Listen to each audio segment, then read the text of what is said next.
आज की क्लास में हम समाकलन के प्रतिस्थापन विधि के रूल 3 पढ़ेंगे और ये रूल 3 जो है वो हमारा tan का पावर mx इंटू sec का पावर nx का समाकलन क्या होगा। और या हो सकता है tan के जगह पे आपको cot का पावर m मिल जाए और sec के जगह पे cosec का पावर n मिल जाए, यानी इन दोनों के लिए जो रूल है ना सेम टू सेम है।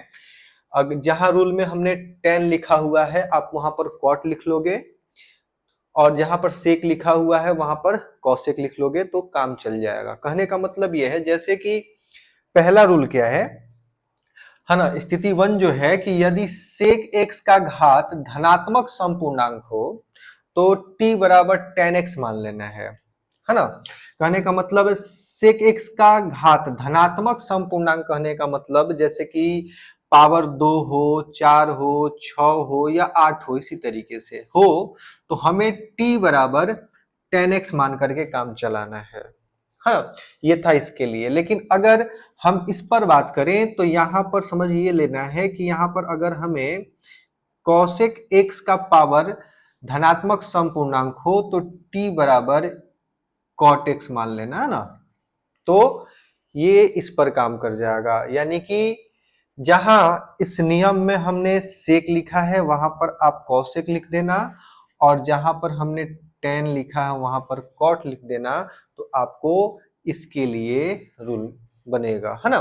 दूसरा स्थिति क्या है कि यदि sec का घात धनात्मक संपूर्णांक नहीं है, इस बार क्या है भैया, नहीं है। यहाँ पर धनात्मक संपूर्णांक था तो क्या करना है और यहाँ पर नहीं है तब क्या करेंगे।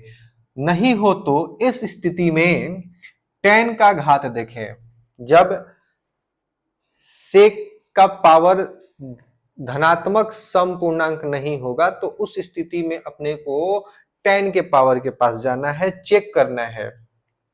यदि tan x का घात है ना धनात्मक विषम पूर्णांक हो, धनात्मक विषम पूर्णांक यानी कि जैसे कि 1, 3, 5 इस तरीके का हो तो इस स्थिति में अपने को क्या मान लेना है, t बराबर sec x मान लेना है ना। फिर यदि tan x का घात धनात्मक समपूर्णांक हो तो क्या हो, इस बार धनात्मक समपूर्णांक हो तो tan स्क्वायर x के जगह पर हमें sec स्क्वायर -1 का प्रयोग करना चाहिए। भैया अगर tan का पावर विषम है तो t बराबर sec मानोगे, है ना। अगर tan का पावर सम है तो आप tan स्क्वायर x को sec स्क्वायर x -1 में बदल दोगे, ठीक है। स्थिति 3 है, यदि tan x का घात 0 हो और sec का घात 1 से बड़ा धनात्मक विषम पूर्णांक हो, है ना। यहां पर दो कंडीशन है, tan का घात क्या है, 0 है और sec x का घात क्या है, 1 से बड़ा विषम धनात्मक पूर्णांक, यानी कि 3, 5, 7, 9 ऐसा कुछ। तो आपको खंडशः समाकलन का प्रयोग करना है। खंडशः समाकलन होता है इंटीग्रेशन बाई पार्ट, है ना। वो वाला फॉर्मूला u इंटू वी का समाकलन क्या होगा, है ना, ये वाला फॉर्मूला। तो इसको थोड़ा सा समझते हैं। tan का पावर 0 कहने का मतलब ये है कि आपको क्वेश्चन कुछ ऐसा मिलेगा कि sec के पावर 3 का समाकलन क्या है, इसमें tan लिखा हुआ नहीं मिलेगा। यानी tan नहीं लिखा हुआ है, इसका मतलब ये है कि tan x का जो पावर है भैया वो 0 है, क्योंकि अगर आप tan x का पावर 0 करोगे तो उसका मतलब 1 है, ठीक है।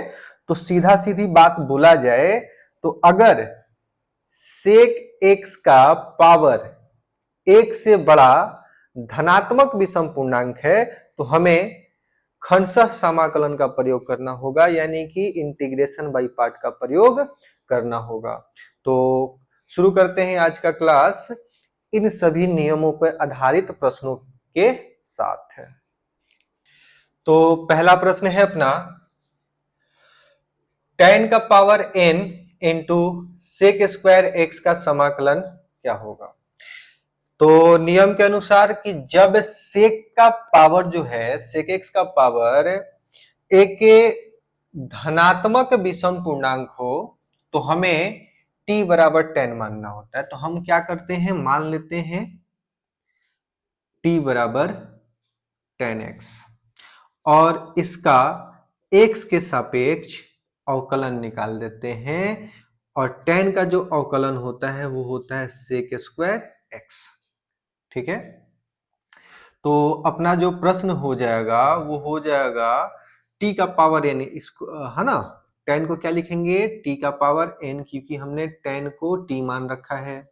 और ये हो जाएगा अपना sec स्क्वायर x और dx का वैल्यू यहां से निकाल लेते हैं। dx बराबर हो जाएगा भैया dt बटा में sec स्क्वायर x और यहाँ पर लिखते हैं dt बटा में sec स्क्वायर x और ये कैंसिल होगा, यानी कि t का पावर n का समाकलन t के सापेक्ष तो हो जाएगा t का पावर n प्लस 1, यानी पावर में एक जोड़ेंगे और जो पावर है उससे बट्टे में प्लस का c, यानी जो अपना फाइनल उत्तर होने वाला है वो होने वाला है 10x का होल पावर n प्लस 1 बट्टा में n प्लस 1 प्लस c, है ना। इसी तरीके से यहाँ भी हम देख पा रहे हैं कि जो ये प्रश्न है इसमें sec का पावर 4 है। इसका मतलब हम पहले क्वेश्चन को थोड़ा सा बदलते हैं, इसको अगर ऐसे लिख लें तो कोई दिक्कत तो नहीं है, बिल्कुल नहीं होना चाहिए। और थोड़ा सा और बदल लेते हैं, सेक स्क्वायर को हम लिख सकते हैं 1 प्लस 10 स्क्वायर एक्स और ये रहा अपना सेक स्क्वायर एक्स। ठीक, तो अब हम लेते हैं t बराबर 10x, क्योंकि स्थिति क्या है भैया, स्थिति ये है कि सेक का पावर धनात्मक संपूर्णांक है। तो t का अवकलन x के सापेक्ष तो ये सेक स्क्वायर एक्स, यानी जो अपना dx होगा उसका वैल्यू हो जाएगा dt बटा में सेक स्क्वायर एक्स, है ना। अब जहां जहां 10 है वहां पर t लिख लेते हैं, यानी ये हो जाएगा t square 1 plus t square और ये हो जाएगा sec square x into d t बटा में सेक स्क्वायर एक्स, कैंसिल होगा। मल्टीप्लाई करते हैं, t का पावर 2 प्लस t का पावर 4 का समाकलन t के सापेक्ष बताना है। तो आप चाहो तो इसे अलग अलग लिख करके भी समाकलन कर सकते हो या इसके बाद ही आप आंसर भी लिख सकते थे। तो भैया t के पावर 2 का, है ना, t के पावर 2 का समाकलन t के सापेक्ष में करना है, यानी कि पावर में एक जोड़ देंगे और जो पावर होगा वो बट्टे में। उसी तरीके से पावर में एक जोड़ देंगे और पावर बट्टे में प्लस का c। t के जगह पे आप क्या रख लेते हैं 10, तो हो जाएगा 10 का पावर 3 बट्टे में 3 प्लस 10 का पावर 4 बट्टे में, नहीं सॉरी 4 नहीं 5 बट्टे में 5 प्लस का c। तो ये अपना उत्तर होगा। तो फिर से इन प्रश्नों को सॉल्व करते हैं। हमसे पूछा गया है कि सेक एक्स का पावर 4 का समाकलन क्या होगा। तो भैया नियम के अनुसार अगर सेक एक्स का जो पावर है वो सम धनात्मक पूर्णांक हो तो t बराबर हमें 10 मानना पड़ता है। तो उसके लिए पहले क्या करते हैं, इसे हम लिख लेते हैं sec square x into sec square x, है ना। थोड़ा सा और बदलते हैं, इस वाले सेक स्क्वायर एक्स को 1 प्लस 10 स्क्वायर एक्स लिख लेते हैं ना, 10 स्क्वायर एक्स, और इसे इतना ही रहने देते हैं। जैसा कि हमें पता है कि अगर सेक का पावर धनात्मक संपूर्णांक हो तो t बराबर अपने को 10x मानना है और dt बटा में dx क्या हो जाएगा, सेक स्क्वायर x हो जाएगा और dx का जो वैल्यू है ना भैया वो dt बटा में सेक स्क्वायर x हो जाएगा। तो अपना जो क्वेश्चन है वो 1 plus t square sec square x into d t बटा में सेक स्क्वायर एक्स, ये कैंसिल हो जाएगा। तो बनेगा क्या 1 प्लस टी स्क्वायर dt, अलग अलग समाकलन कर लेते हैं, कुछ इतना हो जाएगा, यानी ये t प्लस टी का पावर 3/3 प्लस सी, टी के जगह पे 10x, यानी 10x प्लस 10 का पावर 3x/3 प्लस सी इसका उत्तर होगा, है ना।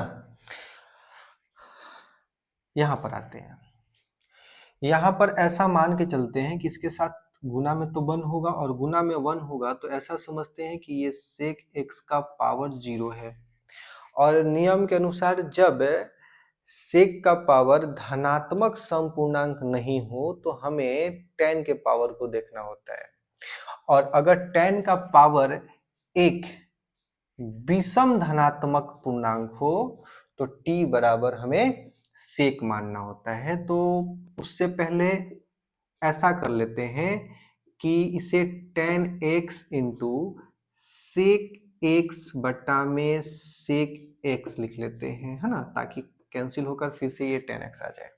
अब क्या करते हैं, हम मान लेते हैं t बराबर sec x, और इसका x के सापेक्ष अवकलन निकालते हैं, तो ये होगा sec x into tan x, और यहाँ से हम dx का वैल्यू निकाल सकते हैं, जो होगा dt बटा में sec x into tan x। ठीक है, तो प्रश्न के अनुसार हम लिख लेते हैं, ऊपर में क्या है भैया, tan x into sec x, और बट्टा में इस वाले sec को हम t लिख लेते हैं। सर इसको क्यों नहीं लिख रहे हैं, क्योंकि पता है यहाँ पर dt बट्टा में sec x into tan x आने वाला है, जो इसको कैंसिल कर देगा, यानी अपना क्वेश्चन है 1/t का समाकलन t के सापेक्ष, जो कि होगा log mod t, यानी log sec x plus c इसका उत्तर होगा, है ना। ये भी प्रश्न कुछ इसी तरीके का है, बस यहाँ पर tan का जो पावर है ना भैया वो 3 है, यानी यहाँ पर ऐसा मान के चलते हैं कि sec का जो पावर है वो 0 है, यानी कि धनात्मक समपूर्णांक नहीं है, और जब धनात्मक समपूर्णांक नहीं हो तो हमें tan का पावर देखना होता है, और अगर tan का पावर विषम है तो हमें t बराबर sec मानना होता है। तो फिर से क्वेश्चन क्या है, tan का पावर 3, इसमें sec का गुना और sec का भागा कर लेते हैं, है ना, ये करना पड़ेगा, यहाँ भी किया मैंने, यहाँ भी किया, तो आप ध्यान रखोगे। और अब मान लेते हैं इसको और थोड़ा सा तोड़ लेते हैं ना, इसको लिखते हैं tan square into tan x sec x बट्टा में sec x, है ना, और फिर से इसको क्या लिख सकते हैं, इसको लिख सकते हैं sec square x minus 1, tan square x को sec स्क्वायर x माइनस 1 लिख सकते हैं, और ये tan x into sec x बट्टा में sec x, और ये आपका dx हो जाएगा। अगर t बराबर आप sec x मानते हो तो आपका जो dx है वो आ जाएगा dt बटा में sec x into tan x। ये कैसे आ रहा है पता है आपको, है ना। अब क्या करते हैं, क्वेश्चन में बदलते हैं, इसको लिखते हैं t का पावर 2 माइनस 1, और इन दोनों को ऐसे ही रहने देते हैं ताकि ये कटे, और नीचे ये हो जाएगा t dt बटा में tan x into sec x, cancel होगा, है ना। इसको लिख सकते हैं टी स्क्वायर बट्टा में टी माइनस 1/t का समाकलन निकालना है, यानी हमें निकालना है भैया t का समाकलन माइनस 1/t का समाकलन। तो t का समाकलन होगा t का पावर 2/2, और माइनस का चिन्ह देते हैं, और 1/t का हो जाएगा log t, है ना, t लिखते हैं अभी, t प्लस का c। अब t के जगह पे अपने को क्या रखना है, तो सर t के जगह पे अपने को sec रखना है, तो यहाँ पर रख लेते हैं sec स्क्वायर x बट्टा में 2 minus log sec x plus c, है ना, ये इसका फाइनल उत्तर होगा। इस बार जो हमने प्रश्न लिया है कि 10 का power 3 2x into sec 2x का समाकलन क्या होगा। फिर से वही बात, सेक का जो पावर है वो धनात्मक समपूर्णांक नहीं है। अगर धनात्मक समपूर्णांक नहीं है तो हमें 10 का पावर देखना होता है। तो 10 में भी दो स्थिति उत्पन्न होती है कि 10 का पावर विषम हो सकता है और 10 का पावर सम हो सकता है। तो फिलहाल अपना जो 10 का पावर है वो धनात्मक विषम पूर्णांक है। तो इस स्थिति में हमें t बराबर sec x मानना होता है ना। तो जैसे कि इससे पीछे वाले प्रश्न में हम क्या करते थे, सेक का गुना सेक का भागा, लेकिन इस बार नहीं करना पड़ेगा क्योंकि ऑलरेडी अपने पास सेक है। वो इसलिए किया जाता था कि हमारे पास एक सेक प्राप्त हो जाए। तो पहले इसको लिख लेते हैं, ten square 2x into tan 2x और सेक 2x इंटू dx। ठीक, और फिर से इसको लिख लेते हैं, सेक स्क्वायर 2x माइनस 1, किसको, टेन स्क्वायर को, into tan 2x into sec 2x into dx। अब मान लेते हैं भैया t बराबर सेक 2x, है ना। 2x है इसलिए 2x लेंगे, है ना। तो इसका जो अवकलन होगा x के सापेक्ष वो हो जाएगा 2 into sec 2x ten 2x। याद है ना, अवकलन में जो x के साथ गुना में होता है वो सबके साथ गुना में आता है। यानी जो आपका dx होगा वो हो जाएगा dt बटा में 2 सेक 2x इंटू टेन 2x। यानी आप लिख सकते हैं t का power 2 minus 1 into tan 2x सेक 2x, यहाँ पर लिख लेते हैं इसको dt बटा में 2 ten 2x into sec 2x। तो ये इसको कैंसिल करेगा, तो बचेगा क्या आपका, t का पावर 2 माइनस 1 अपॉन में 2 का समाकलन। तो 1/2 बाहर निकाल लेते हैं, तो बच जाएगा t का पावर 2 माइनस 1 का समाकलन। यानी 1/2 तो बाहर है, इसका समाकलन करोगे t का पावर 3/3, जो पावर में है वो भट्टे में माइनस टी प्लस का c। यानी t की जगह पर अपने को क्या लेना है, रख लेते हैं 1/2 सेक का पावर 3 2x बटा में 3 माइनस सेक 2x प्लस का c। ये इसका फाइनल उत्तर होगा, है ना। हाँ जी, तो अगला प्रश्न जो है इसमें 10 का पावर समपूर्णांक है ना, धनात्मक समपूर्णांक है, और सेक का जो पावर है वो 0 है। यानी कि ये धनात्मक समपूर्णांक संख्या नहीं है। तो जब सेक का पावर धनात्मक समपूर्णांक नहीं हो और 10 का पावर धनात्मक समपूर्णांक हो, तो हमने ये जाना था कि टेन स्क्वायर एक्स को सेक स्क्वायर एक्स माइनस 1 में बदलना होता है। तो उससे पहले इसको ऐसे लिख सकते हैं क्या, कि टेन स्क्वायर एक्स का होल पावर 2, यानी अब इसको लिख लेते हैं सेक स्क्वायर एक्स माइनस 1 का होल पावर 2, यानी ये हो जाएगा सेक